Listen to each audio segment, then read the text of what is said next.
বিরোধী দল নেতা একটি মন্তব্য করেছেন, আমরা অসহযোগিতা করছি, আমি এটার প্রতিবাদ করছি।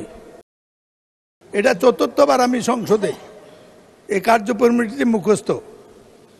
আমি কোনো অন্যায় করি নাই, ভুলও বলি নাই। বিরোধী দল নেতা একটি মন্তব্য করেছেন, আমরা অসহযোগিতা করছি, আমি এটার প্রতিবাদ করছি। ঠিক নয়। আমি জানতে চেয়েছিলাম এই ক্রমিকটা কিসে মেনটেন হয়।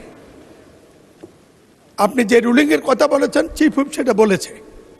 এই রুলিংটি ওই অধিবেশনের জন্য প্রযোজ্য, ওখানে তারা মেম্বার ছিল প্রযোজ্য। এটা আমরা জানি না, আপনি রেফারেন্স দিয়া কার্যপ্রণালী ব্যত্যয় ঘটাবেন, এটা আপনার দৃষ্টি আকর্ষণ করা অন্যায় বলে, বরঞ্চ বিরোধী নেতা আমার অধিকার রক্ষার জন্য এগিয়ে আসা উচিত ছিল।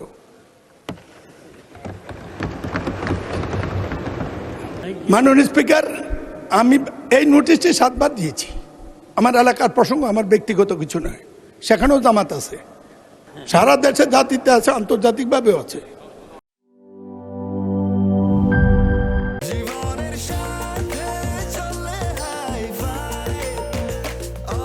স্বাস্থ্যকর অল টাইম, সব সময় অল টাইম হেলদি লাইফ।